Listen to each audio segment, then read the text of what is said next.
Hello everyone, welcome to The Lit Show. I'm your host, Jeremy Fee.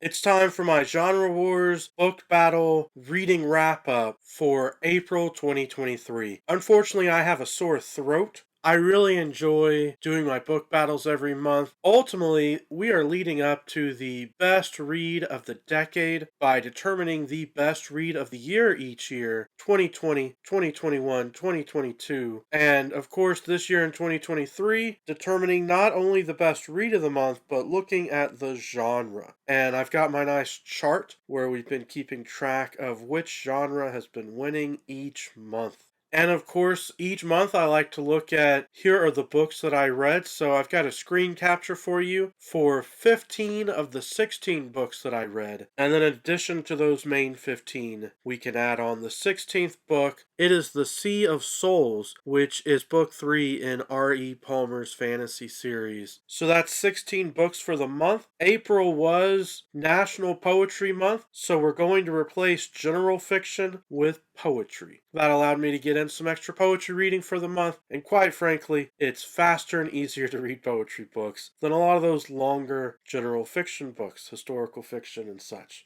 April was also Continue-A-Thon, and I was very happy to participate in Continue-A-Thon by continuing to read some series and starting some series. Genre War Book Battle. What was my best read of April 2023? Feel free to comment down below if you would have made a different decision, or if you have thoughts about these books, or if you just want to share out what you've been reading and that sort of thing. You are always welcome. I highly encourage the comments. Our first book, Battle of the Month, is going to be in poetry. I read an amazing collection called In Her Voice, which is from 2020, diverse voices speaking out in poetry. It is paired up against a classic with Lord Byron's poetry. Between the two of these, because I have a sore throat, I'm just going to cut right to the chase. I enjoyed the more diverse voices in Her Voice. Highly recommend it if you enjoy spoken word poetry. Great performances. For our next pairing, A Frugal Wizard's Guide by Brandon Sanderson. This was a cute book. It had reminders for me of how it felt reading Hitchhiker's Guide to the Galaxy when I was growing up, so I did enjoy that. It really is a sci-fi fantasy book. It's one of those multi-genre stories. It is up against Blood for Coins, which is by Cam Wolfe. It's the beginning of Cam Wolfe's new fantasy series. These are shorter fantasy books, each one telling its own adventure with the same characters. Really exciting. Between the two of these, I enjoyed Cam Wolfe's book more. The characters were really well fleshed out. Brandon Sanderson's book felt like it's really written for children, not really me as the target audience. The next category for mystery thriller crime, we've got two books by Oliver Potch in his series, The Hangman's Daughter, part of Continue-A-Thon. I finally wanted to get back to that series. So we've got book 3, The Beggar King, and book 4, The Poisoned Pilgrim. Between the two of these, I'm going to choose The Poisoned Pilgrim, but I highly recommend this. It's historical fiction that's got mystery elements. It's a lot of fun to read. The next group, for horror, I was very happy to get back to my Read Every Book by Stephen King challenge. I read 1922, which is really a novella. It's not very long. And Elevation, which is also very short. It was nice to read some shorter books this month to help me to get my reading goals accomplished. Between these two, 1922 clearly stands out as the better book. 1922 was absolutely horrific. It is now one of my all-time favorite Stephen King books, one of my favorite works of horror. You've got to read this book if you want to feel just psychologically messed up for a few days. It's that gruesome and horrific. That brings us to the second half, our other four categories. In science fiction, I've got the autobiography of Jean-Luc Picard. This is one of those fun fake autobiographies. Unfortunately, with the way that they have changed the timelines and added in the series Star Trek Picard and all of that, it kind of takes away from some of this. It is up against the book 500, which is a really unique work of science fiction by Michael Schotter. He's got these different books with characters that are interconnected at this point. The book starts in a post-apocalyptic scenario. A man who's barely survived surviving, dying in the moment, and it becomes really amazing from there. The characters that are like superheroes and enhanced human bodies and all of that, multi-dimensional, multi-reality. It made me think of a lot of philosophical questions, and I love that with science fiction. So out of these two books, this one is clearly getting the win, even though I'm a huge Star Trek fan. The next grouping for classics, I've got The Narrative of Arthur Gordon Pym of Nantucket. It's by Edgar Allan Poe. If you did not know this, Edgar Allan Poe actually wrote a novel, and this is it. What's really freaky about the story is the specific name of one of the characters, Richard Parker. Actually, it seems as if it's foretelling the future, because in real life, there was a person by that name who ended up in a situation like the character does in the story. And if that name sounds familiar, then you may realize it's been reused in The Life of Pi as a reference back to this. The other book in this category was from Roger's Cheap Old Book Club from Michael K. Vaughn's channel. It is The New Arabian Nights, a collection of stories, fun old adventure stories. Between the two of these, I'm going with Edgar Allan Poe's book. I had read excerpts of this before in the past. I hadn't read the entire book, so it was really nice to be able to do that. Also, the Penguin edition that I had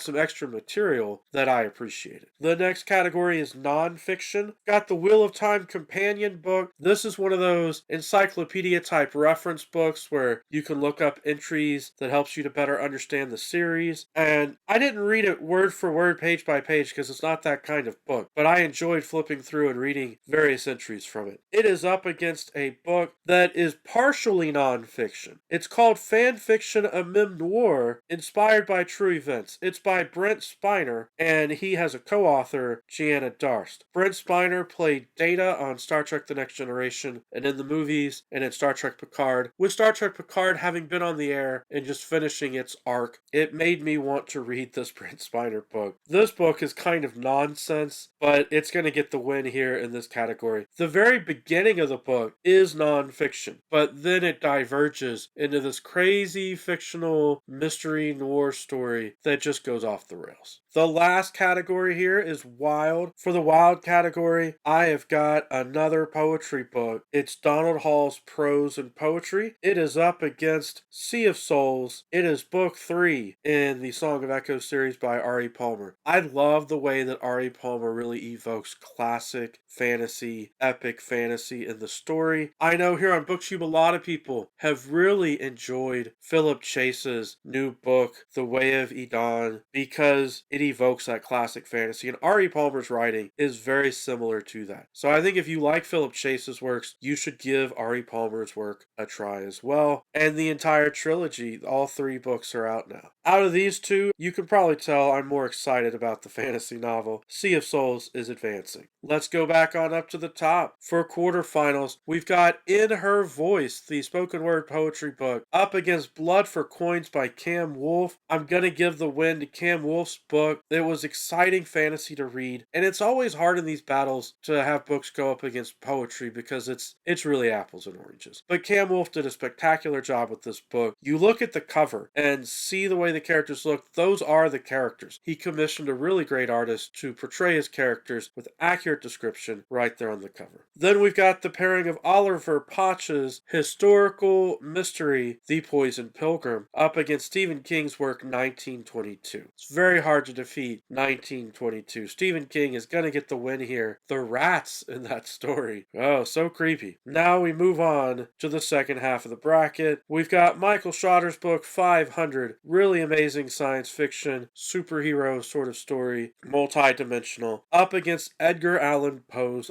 narrative of Arthur Gordon Pym. This is a tough call because I do really like Edgar Allan Poe's story, but without giving you spoilers, it doesn't really have an ending. There's a reason for that, but the ending's really kind of messed up. I'm definitely going to go with Michael Schotter's book here. 500 is advancing to the semifinals. And then our last pairing in quarterfinals is Brent Spiner's Inspired by True Events. His book Fan Fiction up against R.E. Palmer's Sea of Souls. Unfortunately, even even though Brent Spiner put together a fun story and convinced the Next Generation cast members to participate in the audiobook, which the one real reason to get this book would be if you like to read audiobooks, hear the cast members interact. It is funny. But Sea of Souls is much better quality literature. Ari Palmer's book is advancing to semifinals. Let's take just a moment to look at those 4 books in semifinals. What's going to win? Let's find out. In the first half, we've got Blood for Coins up against 1922. And with all due respect to Cam Wolfe, Stephen King is the king for a reason. 1922, the premise is it's a confession. A man is confessing to having murdered his wife and convinced his son to help him, and it is just gruesome and horrific as he explains everything that happened. The other half, we've got 500 up against Sea of Souls. This is a tough choice. Michael Schotter and Ari Palmer being Roy Palmer, they're both nice authors. They both email me and send me ebooks to read for free, so I appreciate both of them. I'm going to give the win here to Sea of Souls, just as epic fantasy, doing an amazing job with all of those tropes. Though I still recommend Michael Schotter's book if you like just really creative out there science fiction with multiverse possibilities. So in the finals, we've got Stephen King, 1922, up against Ari Palmer, Sea of Souls, which is book 3 in the Song of Echoes. It's a tough call because they're both fun and interesting, but I think years from now, when I look back on my reading and think about what stood out the most, my best read for this month really is 1922. It's going to be hard to forget that book. That book, oh, it's so gruesome and vile, which is why it feels weird to recommend it, but if you like horror, if you like feeling just grossed out by a book, that is a book to check out. Which means 1922 is my best read of the month. We can go ahead and put up the year for 2023. You can see which books have been winning each month. We'll go ahead and slot 1922 in, which makes me think my end of the year book battle is going to be tough. Looking at those books and what's been winning, I don't know how I'm going to make that decision. But in the meantime, we can look at our genre wars results and see that now horror has won 2 for the year, which is bringing horror's total for the decade up to where it's getting close to science fiction and fantasy, which is nice to see. Well, it's now May, which means we've got horror mayhem going on. I recommend that you read short stories, short works of horror as much as you can. The Bookish Bryant started horror mayhem, and there are a lot of people out there happy to continue with this readathon. There's also May of the Moderns, which is sponsored by Margaret Pinard, encouraging you to read books that fit in that modern era, which is before we get to postmodern. I did my TBR for April and May at the same time, so that video is already out, probably the video before this one. I meant to make so many more videos in April, but I've been busy and I got sick and I got this sore throat. But there are more videos to come, so hopefully my poetry stuff that I wish I would have done in April, I'll eventually get out in May or this summer. I've got a ton of tag videos to get out for you, and of course, I will keep you up to date with my reading each month. Leave comments down below. Every day is a good day for a book talk or a book battle. Peace.